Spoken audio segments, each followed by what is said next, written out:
Chandur railway येथे 45 वर्षावरील सर्व नागरिकांना लस देण्यात आली। दररोज अनेक केंद्रे खाली असतात, त्यामुळे 18 वर्षावरील सर्व नागरिकांना व युवकांना कोरोना प्रतिबंधक लस देण्यात यावी अशी मागणी साहस संघटनेच्या पदाधिकाऱ्यांनी चांदूर रेल्वे येथे उपविभागीय अधिकारी इब्राहिम चौधरी यांच्याकडे केली आहे। कोरोना प्रतिबंधक लस ही शहरी व ग्रामीण भागात 45 वर्षातील नागरिक व ग्रामस्थांना देण्यात येत आहे। आतापर्यंत 45 वर्षावरील सर्वांना ही लस देण्यात आली आहे, त्यामुळेच अनेक केंद्रात ही लस उपलब्ध राहत आहे। विशेष म्हणजे 18 वर्षाच्या वरील व 45 वर्षाच्या आतील नागरिकांना अद्यापही लस मिळाली नाही। कोरोना प्रादुर्भावामुळे यातील अनेक लोकांचे निधन झाले आहे, त्यामुळे प्रशासनाने आता 18 वर्षावरील व 45 वर्षाच्या आतील नागरिकांना लस देण्यात यावी अशी मागणी साहस बहुउद्देशीय संस्थेच्या पदाधिकाऱ्यांनी केली आहे। यावेळी संस्थेचे संस्थापक अध्यक्ष चेतन भोले, सौरभ इंगळे, अमर मेटे, रोहित इंगोले तसेच नारी शक्ती फाउंडेशनच्या अध्यक्षा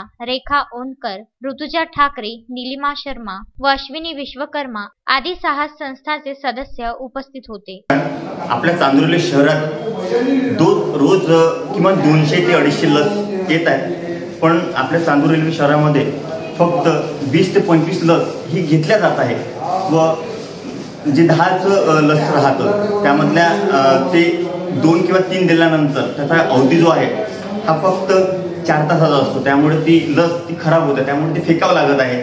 आणि जे 200-300 लस येत आहेत त्यापैकी फक्त 25 ते 30 लसीकरण होत आहे व बाकी ज्या लसीस आहेत त्या उर्वरित त्या परत जात आहेत। त्यामुळे आज आम्ही SDO साहेबांना निवेदन द्यायसाठी आलो आहे। Bandu Athawale, Vidarbha news, Chandur railway.